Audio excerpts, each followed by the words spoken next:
Tonight we're gonna see all-ins. We're gonna see big bluffs. And there's going to be big pots. This is all going to happen on tonight's vlog on Max Value. Welcome back everybody, and I'm Max, your host, and this is the poker vlog for tonight. So first of all, I would like to thank everyone who shares some love and likes. I appreciate that. It helps the algorithm if you can subscribe and like. First, I want to make an announcement that I'm planning to go for a trip in the United States. So if you have any recommendation of where I should go play, write them in the comments down below so I can know where to go and have some advice where to play. So for today's vlog, we're playing 1-2. There's gonna be some bluffs that I might not recommend to do. But anyway, it's some fun times. There's a lot of things that's gonna happen, and I've made some big money. I'll stop talking and let's go see those hands already. Let's roll!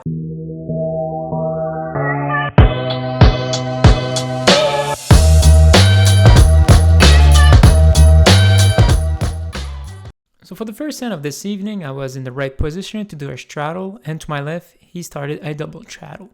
There was 2 limper, and the hijack decided to go for a raise of $50. I decided to look at my hand because it's my turn, and I see pocket queens. So technically I have to raise.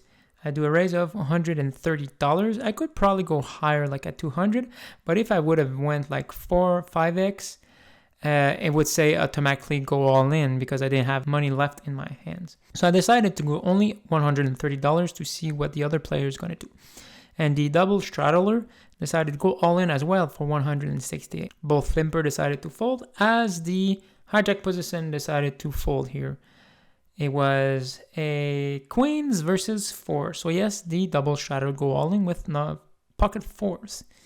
These are the kinds of hands we're going to see tonight.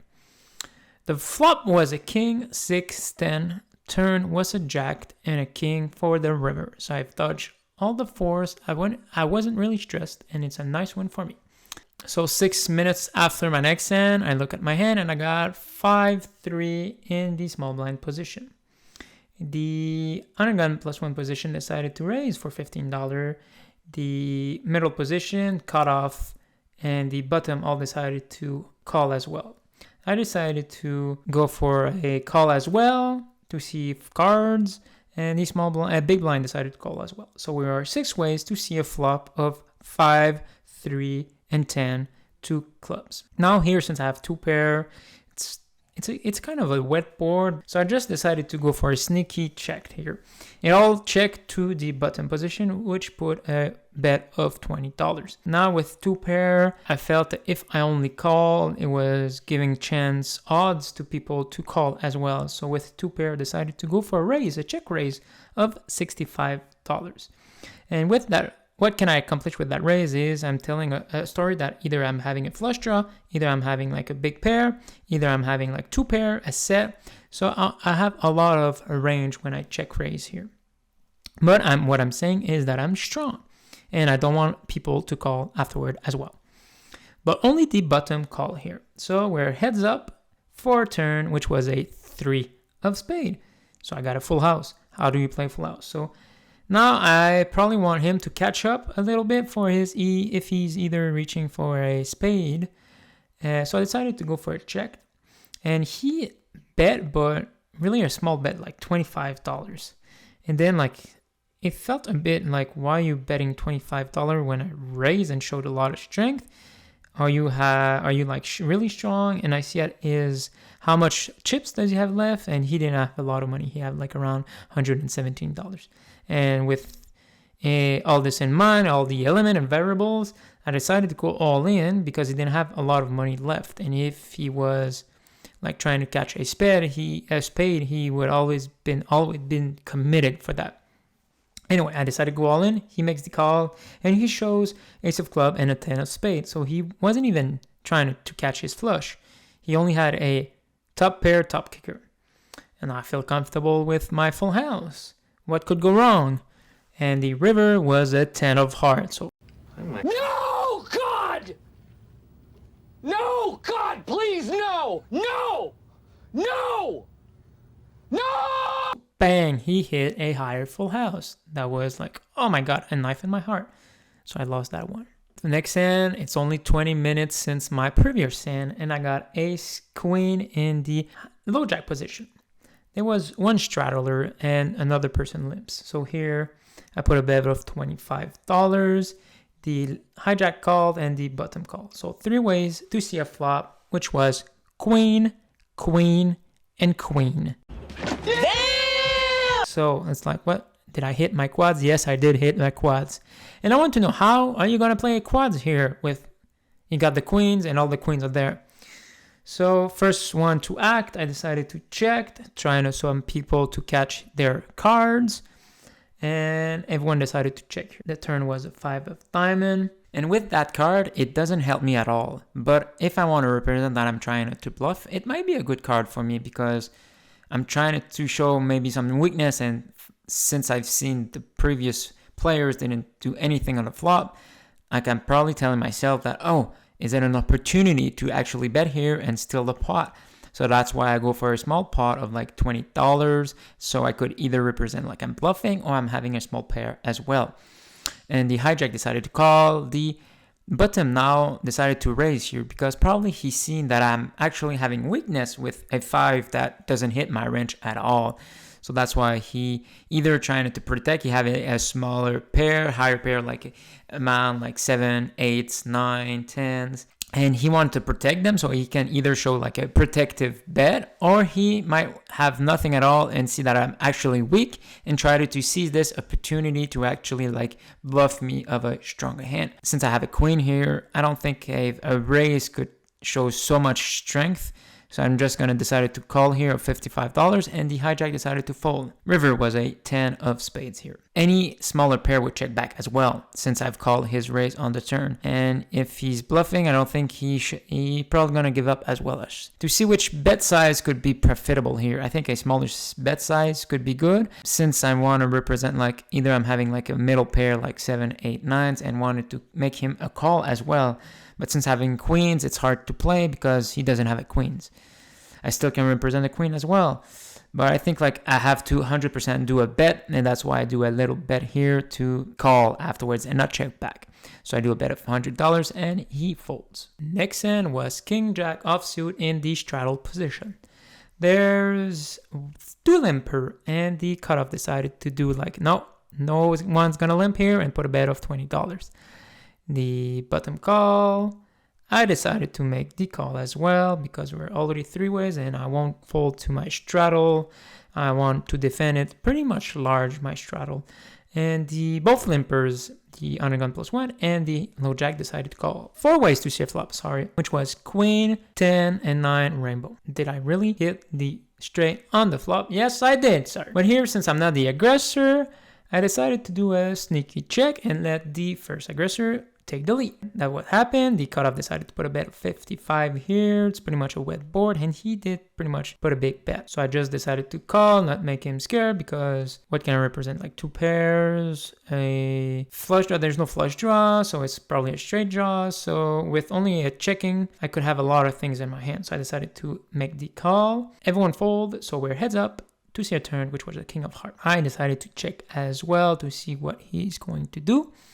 And he checks back. River was a 2 of club here. And now I cannot just check back because he's already shown some weakness on the turn. But again, how can I track some money? I don't want to make him scared. Probably has 2 pair, 1 pair probably. He can have a lot of things, but I think I'm like 100% sure that I have the winning hand because only ace jack could beat me. So since I have a blocker to my hand, I decided to put like a half pot around ish of $85. Thanks for a little bit, and he makes the call. My next hand was a very interesting one, and I want to have your intake of how it went. So here is the story.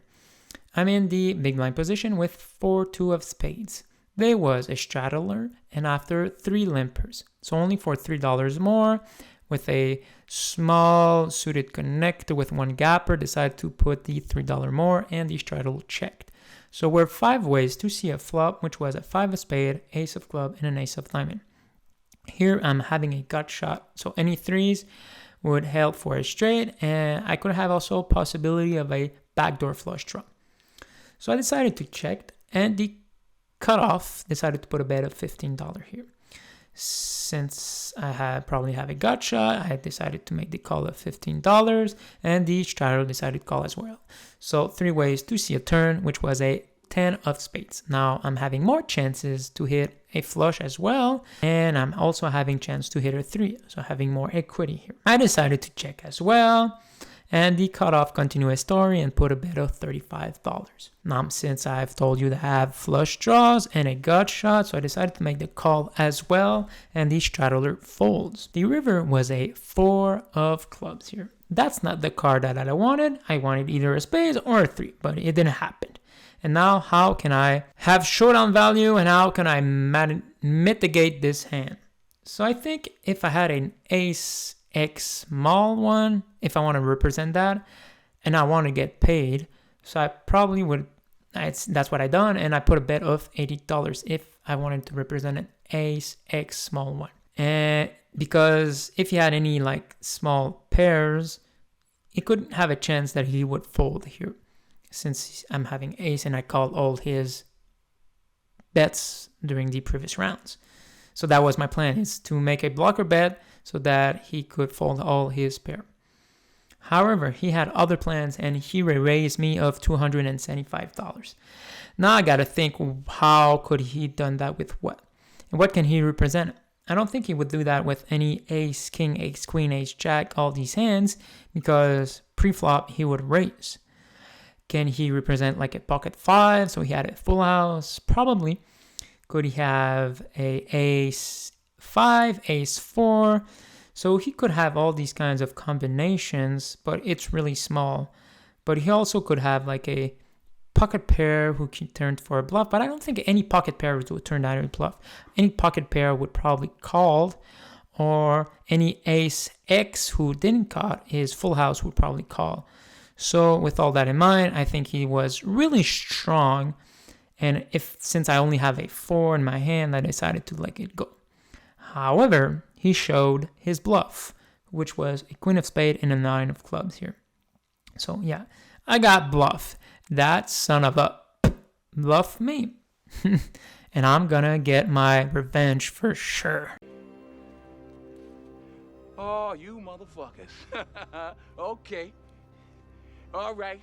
I'm putting cases on all you bitches. Huh? You think you can do this shit? Jay! You think you can do this to me? You motherfuckers will be playing basketball in Pelican Bay when I get finished with you. Shoe program, nigga. 23-hour lockdown. I'm the man up in this piece.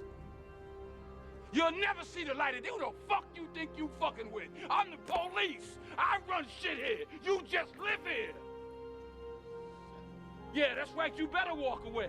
Go on, walk away, because I'm going to burn this motherfucker down. King Kong ain't got shit on me. So for the next 30 hands, I was waiting for that guy to play a hand, and I would go into that hand as well with any 2. So here's the story of my revenge. Here there was a double straddle. That bluffer guy decided to put a raise of $25. I'm in the cutoff position with 6-4 suited, so it's pretty much a pretty decent hand. I like to play 6-4, so I decided to make the call as well, and the double straddler decided to call as well. So 3 ways to see a flop, which was 9 of club, 8 of diamond, and a 7 of spade here. Now I'm having only a 5 or 10, but that is a pretty much a scary board, because any jack's higher cards could hit if a 10 would hit, and yeah, I gotta be careful with that. First person decided to check, and our bluffer decided to put a bet of $35. Here, since I'm having like 2 open-ended straight draw with a 5 or a 10, I decided to make the call as well. And our first checker decided to call. So 3 ways to see a turn, which was a queen of diamond. Now they both decided to check. With that checked, I thought that they all were weak. They didn't have probably not the 10 and not the jack. Or else they would continue their story. Why would the first aggressor continue to slow down? So he'd probably have an ace, ace king, ace queen, kings, ace jack, ace 10. Probably he had a weakness here for sure. So that's why I decided to, I'm going to represent that I'm having like a strong hand and I'm having like a king 10 jack or at least a straight. So I wanted to continue to make some money. So I put a bet of $60 and only our bluffer decided to make the call. So I've isolated him. That's good news. So heads up to see a turn, which was a jack of heart here. And now he still decided to check. Since I don't have any showdown value with my 6-4, I've hit nothing. I got 6 high and I don't even have 6 high. I'm playing the board now. So how could I make him fold and pay for what he have done to me? And I thought that I want to represent the 10. But how could I represent the 10? And I think here is my mistake. I went all in and I thought that the only way that I could make him fold is go all in. But thinking about it afterwards, I think it's not the correct move because when you go all in, you're making like a polarized bet because it's like 2x the pot size and you're saying that I have king 10. How could I have king 10? Because if I only had a 10 here, I probably want to get paid. And I thought afterwards that the best move probably would be a big bet of $300. But during the hand, I thought, how can I make him fold? Because he's probably going to call me super light. So that's why I give a jam here. And he decided to fold, and I showed my move with not even 6 high. I'm playing the board technically. Ha, gotcha. You have got me. You have got me. I'm trying to... And that was my revenge. So it's a really good satisfaction to do a bluff to someone who bluffed you afterwards. But you got to be careful because here I didn't think it's the correct move. Going all in with like 2x the pot, and I don't have 10 king because if I had a 10 for the straight, I'd probably go for a like between the pot size bet. So that's why, even though you're playing, even though the conclusion was a good conclusion, it all depends where you got that conclusion. And I don't think I made the correct move on that play, and that was a mistake of my part, but I was satisfied that I bluffed in. Next hand of the night was king 4, the dealer's hand. I was in the low jack position. There was 2 limpers, so I decided to put a bet of $35 because how you know the dealer's hand, you want to play it and you want to win it. So I put a bet of $35. The hijack decided to go all in for $71. So that's like a min raise. And only the straddler decided to call $71. So here I'm having position for the straddler. I decided to just make the call of $71. The flop was 6 of heart, queen of club, and a 2 of heart. So I'm having a flush draw here. So that's a pretty good board for my hand, technically. And the straddler decided to check. Here I want to put a decent like 1/3 of the pot, so $60. The person decided to call. Now the turn was a 4 of diamonds. He continued to check. I didn't want it having a pair with a flush draw, so I don't want to release my foot from the pedal. And I go for $130, and he decided to fold. So here technically we're heads up. I won the side pot, and we're heads up with the first one who went all in pre-flop, and he shows queen jack of offsuit. So I have to dodge a queen, a jack, but if it would be a heart, that would be good. So the river was a 6 of clubs, so I've dodged everything. You're welcome, dealer. So my lesson learned from this session is that sometimes you're gonna get bluffed, and good on them. It's a good bluff, and don't let that change how you're gonna play. Because when he bluffed me and he showed me a bluff, I was minded to get him back. Yeah, it's fun, Sometimes you're gonna play some kind of strange hand, but you gotta be careful because I think that bluff could have went like up, down the hill, and it could have been way worse. Because when you're trying to do a polarized bet, is that you either have the absolute nuts or you're bluffing, because any cards, any hands within that range, medium strength, wouldn't play like that. So what you're actually saying when you do a polarized bet is that you're saying I either have it or I am full of shit. So that's why you want to be careful with your bluffs. And when you're trying to tell a story, you got to be consistent and trying to tell your story all the way through to make sure that it's a true story, not something like a weird play you're trying to do sneaky and all this shit. So that would be my lesson learned from this session, is I try to be more careful within my type of bluffs here. And if someone bluffs me, like, good job on you, because it's gonna happen. It's like good bluff, And good job, champ. You got me on there, but you gotta stay focused within your hands, your type of players, and you gotta stay focused on how you play. And overall, the game, I've made some big profits. I've run $1,200 in under 7 hours, so that's good money. I always appreciate it. And so for the what's upcoming as well, I'm gonna play some a tournament, tag team tournament that's gonna happen soon enough. There's gonna be a video come this several weeks. And don't forget, as I mentioned at the start of this video, I'm planning to go on a vacation trip, a poker trip. Write down below if you have any place where it's the best poker room to play. Thank you for watching until here, and have a good day, and see you on the next vlog.